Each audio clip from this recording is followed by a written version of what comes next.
Hi, I'm Brian from Low Vision Chef. Today I'd like to talk to you about lighting and the glare that's caused from that lighting. There are many different types of lights, and we will talk about most of them that we could use in a normal household setting.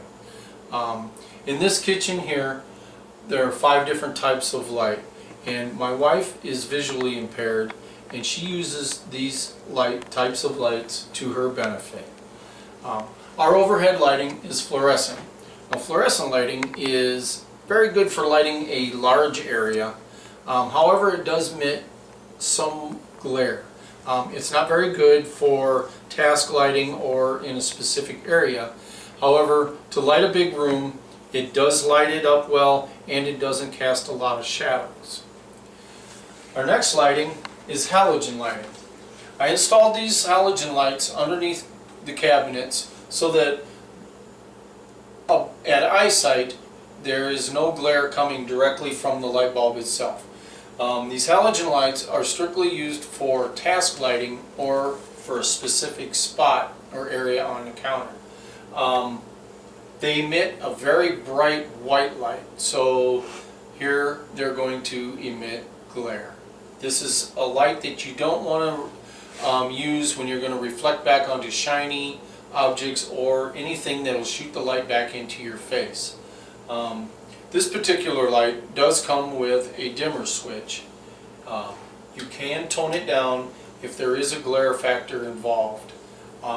However, they do burn very, very bright.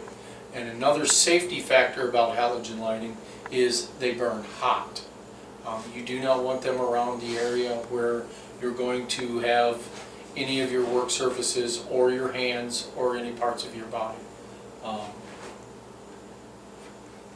bought these lights at your local hardware store. I installed them up underneath the cabinets, and they simply plug into the wall. There's no need for an electrician here. If you do want to hardwire your lights into your wiring system, I suggest getting a qualified electrician to do your wiring for you. The next light we have is also a halogen light, but these are puck lights. Now, these are like mini spotlights, and I've installed them over the top of the sink area. They shine straight down onto the work area where she's at in the sink. Here again, they're very bright, but over a sink area, you don't really worry a lot about the glare factor, and also they are far enough away that the glare doesn't emit back into your face as well as some of the other lights. Here again, they burn very hot.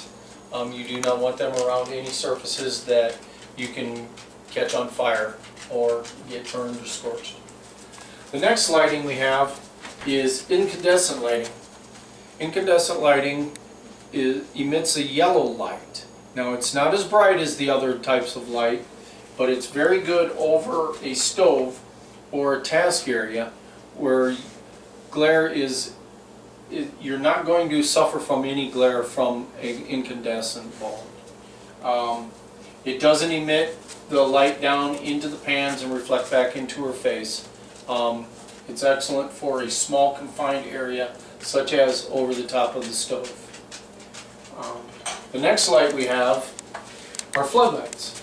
Now, the floodlights here again are more like task lighting because they emit straight down into an area. They're not good for lighting a room, but however they're excellent for a specific task area or where a work surface. Here again, they do emit quite a bit of light, and there is a glare factor involved. Now, the next light she doesn't necessarily use in the kitchen. However, this is called full spectrum lighting. Now, this is used for specific task lighting in a confined space, or what is excellent about this is you can put these so that they emit over your shoulder where you're reading, you're putting on your makeup, doing a specific task like that. As far as the reading, this full spectrum lighting is the closest thing to sunlight that you're going to have. It's next to natural light as can be. It makes the page stand out. The contrast between the page and the print is much better with full spectrum lighting than it is most other lights. However, you want to make sure that the closer you get with your light, or the farther away you get with your light, it acts as a magnifier. It acts as a magnifier also. The closer you get, possibly you could get more glare. You back it off a little bit, you get less glare, and your lighting is more beneficial to you. Now, everyone's eyes are different.